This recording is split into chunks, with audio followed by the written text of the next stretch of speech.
Сократ ежелгі грек елінің үздік ойшылы. Сократтың өзі ешқандай шығармалар жазбаған, тек ауызша айтқан, шәкірттерінің жазғандарынан алынған. Сократтың бір төп сүзбелі сөзін сіздерге ұсынамын. Ақшасы жоқ адам кедей емес, арманы жоқ адам кедей. Тек бір ғана жақсылық бар, ол білім. Тек бір ғана жамандық бар, ол надандық. Мен көп нәрсені білмейтінімді білемін, алайда басқалар мұны да білмейді. Мен өмір сүру үшін тамақтанамын, ал кейбіреулер тамақтану үшін өмір сүреді. Адамдарды таныған сайын өзімнің итімді қатты қадірлеймін. Өз шаруаларыңды өзгемен ақылдасу үшін алдымен оның өзінің шаруаларымен қалай айналысып жатқанын қара. Қалаған адам амал табады, қаламаған себеп табады. Сөз сүйектен өтпесе, таяқта көмектеспейді. Тек ақмақ адамдар әр нәрседен сын іздейді. Қазіргіге қанағат ет, бірақ жақсылыққа ұмтыл.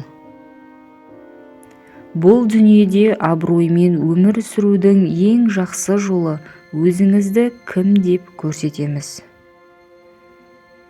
Ең жақсы неке әйелі соқыр, ал күйеуі саңырау болса.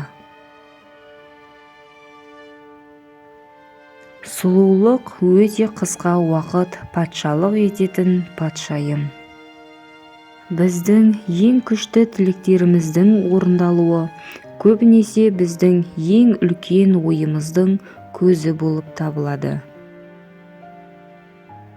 Аштық тамаққа ең жақсы дәмдеуіш. Адам қандай болса, сөйлеген сөзі сондай. Жаман адам өзіне пайдасыз, ал басқаларға зиянын тигізеді. Жалғыз шынайы даналық біз ештеңе білмейтінімізді түсіну. Өзіңнен төмен болу надандық, ал өзінен жоғары болу даналықтан басқа ештеңе емес.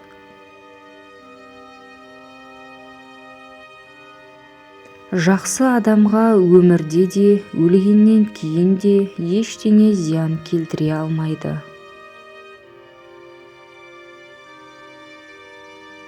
Қызғаныш жанның жарасы. Жақсы кеңесші кез келген байлықтан артық.